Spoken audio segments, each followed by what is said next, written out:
गया था। आज हम गहराई से जानेंगे क्योंकि आज करोड़ों लोग बीके में जाते हैं और करोड़ों लोग छोड़ भी देते हैं। तो बापूजी की दृष्टि से समझते हैं कि क्या उनकी सोच है। बहुत बहुत स्वागत है बापूजी। परम शांति। देखो, मैं ब्रह्मा कुमारी में 1987 में गया था और वहाँ 7 दिन का कोर्स कराया गया मुझे। तो सबसे पहला क्वेश्चन जो था कि मैं कौन हूँ, वो तो समझने की, क्योंकि शास्त्र मैंने उसी टाइम तो पढ़े नहीं थे। 87 में मैं 31 साल का था।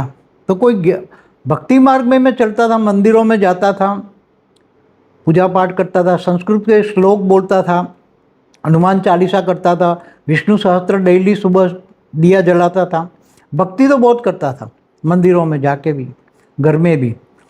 मगर वहाँ जब उन्होंने मुझे आत्मा का परिचय कराया कि मैं आत्मा हूँ, मैं कौन हूँ, तो मैं आत्मा हूँ, तो मुझे बहुत अच्छा लगा। क्योंकि वो दुनिया में तो किसी ने नहीं बोला, भक्ति मार्ग में भी किसी ने नहीं बोला कि मैं आत्मा हूँ। गुरुओं की कमी होगी। नहीं, मगर कोई भी गुरु जो रामायण महाभारत पढ़ते थे वो तो उनका इतना नहीं रहता है। वो तो रामायण महाभारत अलग चीज़ है, मगर गुरु बहुत कम होते थे ना। तो आत्मा का परिचय दिया कि आत्मा एक शरीर, एक मोटर है और आत्मा इस मोटर को चलाती है। तो मेरे को वो पहला दिन का पार्ट बहुत अच्छा लगा। मैं कौन हूँ। फिर दूसरा पार्ट जो बताया, परमात्मा। परमात्मा शिव निराकार है, ब्रह्मांड को चलाता है। पूरा ब्रह्मांड का चित्र बताया उन्होंने। ब्रह्मांड में, परमधाम में निराकारी आत्माएं होती हैं, बीच में सूक्ष्मवतन बताया, फिर नीचे स्थूलवतन बनाया। वो ब्रह्मांड का तीनों लोक का चित्र मेरे को वो बुक में था। तो वो मैंने पढ़ा। परमात्मा शिव निराकार है, उसको याद करने से आत्मा पावर होती। आत्मा स्वरूप में फिर तीसरा वर्ल्ड ड्रामा की सतयुग त्रेता द्वापर कलयुग, 5000 साल का वर्ल्ड ड्रामा है। तो वो भी तो हमने तो शास्त्र पढ़े ही नहीं थे उसी टाइम पर, तो ज्ञान तो था ही नहीं जी। उन्होंने जो कहा वो मान लिया हमने। भाई शास्त्र तीसरे में 5000 साल का वर्ल्ड ड्रामा, सतयुग त्रेता द्वापर कलयुग, 1250 साल का एक, 5000 साल का वर्ल्ड ड्रामा, और हूबहू रिपीट होता है। और शास्त्र सारे झूठे हैं। पहले दिन बता दिया आपको? नहीं, ये वर्ल्ड ड्रामा के दिन बताए, पहले 2 दिन नहीं बताए। नहीं बोलते। आत्मा परमात्मा तो अच्छा लगा ना। अब 2 दिन आत्मा परमात्मा का जब अच्छा कंसेप्ट लगा, एकदम बहुत बढ़िया। ब्रह्मांड में विचित्र देखा, निराकारी परमधाम सूक्ष्मवतन में ब्रह्मा विष्णु शंकर बैठे हैं, और फिर स्थूलवतन में मनुष्य सृष्टि है, और सारी मनुष्य सृष्टि अब सारी ऑक्सीजन पर जी रही हैं। एक चित्र बताएं, पृथ्वी के ऊपर एक बोतल लगा दी है। हाँ, पूरी ऑक्सीजन पर जी रही, बोतल लगा दी है, और सारी धरती पर। हाँ, कोई आत्मा का परिचय नहीं देता, स्व का परिचय नहीं देता। तो मुझे स्व का परिचय, आत्मस्वरूप, और मुझे वो बहुत अच्छा लगा। फिर परमात्मा निराकार है, वो भी अच्छा। शिव को तो हम पूछते ही थे, शिव मंदिर जाते ही थे बचपन से। फिर सतयुग देता, तो सतयुग में बताया कि कृष्ण का राज होगा, वो बड़ा होगा तो लक्ष्मी नारायण बनेगा। सतयुग में 8 लक्ष्मी नारायण के राज होंगे, 8 राधा कृष्ण होंगे, 150 साल का उनका राज होगा। फिर राम राज आएगा, राम 12 सीता होगी त्रेता में। फिर द्वापर से फिर अलग अलग धर्मों का राज आएगा। तो वो झाड़ का चित्र बनाया। चौथे दिन झाड़ का चित्र बनाया, कल्पवृक्ष बोलते हो उसको। कल्पवृक्ष, हाँ, जो एक पेड़ होता है। हाँ, उसके अंदर बताया कि जड़ों में ये ब्रह्मा कुमारी वाले बैठे हैं, जड़ों में मतलब ब्रह्मा कुमारी, और उससे ऊपर तना, और तने के बाद तने से ऊपर द्वापर आ गया ना, तो द्वापर में चारों ओर यहाँ बौद्धि बताए, बौद्ध धर्म आया। फिर वहाँ इस सामने इस्लाम आया। इस्लाम में फिर ये सब भी बताए, इस्लाम में यहूदी आए, ये सब। फिर इसके बाद में ईसाई आए, फिर मोहम्मद आए, ये सब धर्म। ये झाड़ का यहाँ जैन आए, बौद्ध आए इधर। फिर धीरे धीरे अनेक धर्म, मठ, पंच संप्रदाय बढ़ते गए। तो उसी टाइम जब मैं जा रहा था तो 550 करोड़ पॉपुलेशन थी उसी टाइम, मतलब धरती की पॉपुलेशन। हाँ, तो ये सतयुग की शुरुआत में 9 लाख बनाते, 9 लाख पहला सारी दुनिया का विनाश हो जाएगा।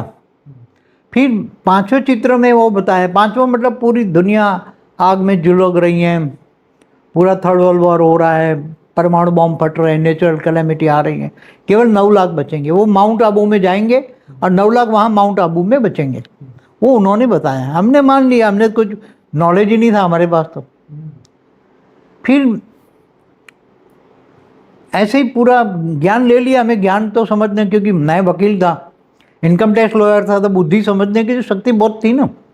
अब बार बार वहाँ माउंट आबू जाने लगा, वहाँ सबको देखने लगा, वहाँ मेरा मोस्ट वीवीआईपी स्टेटस कर दिया इन लोगों ने। बहुत लोग मुझे प्यार देते थे वहाँ, जो बड़े बड़े लोग थे। इवन दादी प्रकाश मणि भी मुझे पर्सनली अपने रूम में बुलाकर बात करती थी अच्छी तरह।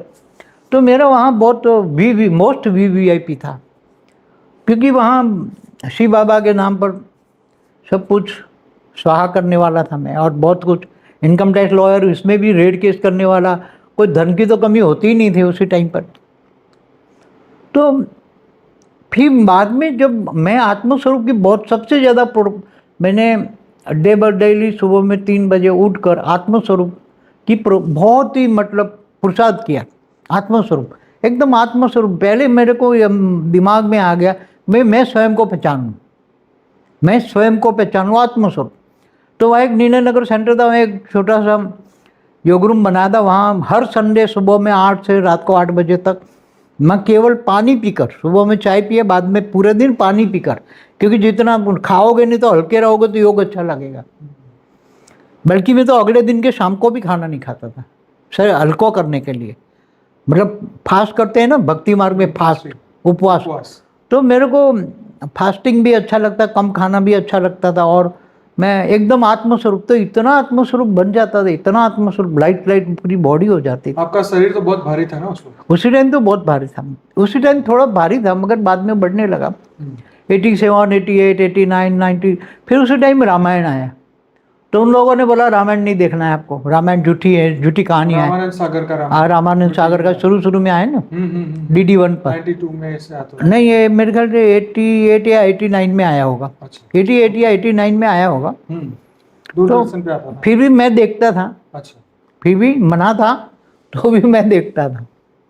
तो वहाँ बार बार माउंट आबू जाता था, वहाँ अच्छा लगता था। परिवार के साथ भी जाता था, सब चलते थे ज्ञान में, परिवार वाले भी सब चलते थे। मगर बाद में मेरा एक क्वेश्चन आया कि त्रिमूर्ति का चित्र के सामने बैठते थे, त्रिमूर्ति का चित्र है, तो त्रिमूर्ति के चित्र के सामने बैठते थे, तो धीरे धीरे ये आया कि त्रिमूर्ति के चित्र में दादा लेखराज को ब्रह्मा का स्थान दिखा दिया कि ये ब्रह्मा है। और दिमाग में आया कि तो विष्णु शंकर का है, विष्णु और शंकर। दिमाग चलने लगा, जब जैसे जैसे आत्मस्वरूप बना तो दिमाग बहुत फास्ट गति चलने लगा। एक सबसे पहले तो बड़े बड़े लोग वहाँ जो उनके ज्ञानी थे, इनको सबको जानते थे, मुझे सबको पूछा ये त्रिमूर्ति का चित्र है, तो उसमें दादा लेखराज को तो ब्रह्मा बता दिया, आप दूसरा विष्णु का है, शंकर का है। तो सबको पूछा, तो बोले ये त्रिमूर्ति का मकान एक ही है। अच्छा।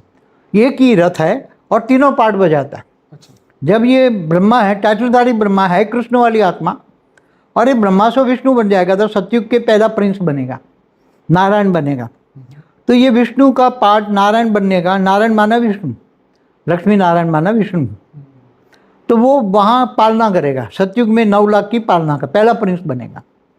तो ओम राधे भी बताया, ओम लक्ष्मी बनेगी, दादा लेखराज 9 लाख, क्योंकि सारी दुनिया का विनाश हो जाएगा, 9 लाख बचेंगे, उनका एक प्रिंस बनेगा, सतयुग का पहला प्रिंस। धरती पर 9 लाख ही होंगे, पहला प्रिंस बनेगा।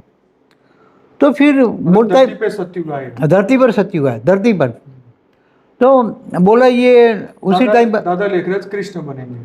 हाँ, कृष्ण बनेंगे, दादा लेखराज पहले कृष्ण, बाद में नंबरवार 8 गद्दी चलेगी। अच्छा, उसके और अलग जो वहाँ फॉलोअर्स है, उसमें श्रेष्ठ पार्ट बजाए वो अष्टरत्न वाले आएंगे। अच्छा, वो अष्टरत्न वाले आएंगे, वो 8 कृष्ण, 8 कृष्ण, राधा कृष्ण, फिर वही गादी पर आएंगे, लक्ष्मी नारायण बनेंगे। तो फिर राम कौन बनेंगे? बाद में 16 कला से नीचे गिरती 14 कला आई। अच्छा, 14। तो 12 राम 12 सीता, त्रेता में, सतयुग में 8, त्रेता में 12 राम 12 सीता। तो किस जन्म होता है, कितने 84 जन्म का? पहले 8 जन्म सतयुग का, 12 जन्म त्रेता का। वो लोग 84 जन्म का बोलते हैं। हाँ, तो 84 जन्म हुआ ना त्रेता में। 5000 साल का पूरा वर्ल्ड ड्रामा है, और उसमें सिर्फ आपकी 84 बर्थ ही हो, ठीक? 84 बर्थ, मतलब सतयुग में 8, त्रेता में 12, हाँ। एक संगम युग अभी। अच्छा। और त्रेता, सतयुग, त्रेता, द्वापर में 21 और कलयुग में 42, ऐसा करके 84 जन्म होता है। ओके। तो ये समझा गया कि इंसान, एक आत्मा 84 जन्म लेती है, मतलब वो नंबरवार आत्माएं ऊपर से आती है, परमधाम से आती है, और धीरे धीरे अपना अपना पार्ट प्ले करती है और वो रिपीट करती है। बेहद की परम शांति सोचो, बोलो परम शांति। Join us daily for live meditation, 10 p.m. to 11 p.m. on YouTube Live. Subscribe now. Website www.paramshanti.org. Email us anant@paramshanti.org. Like, share, subscribe. Join today. बेहद की परम शांति।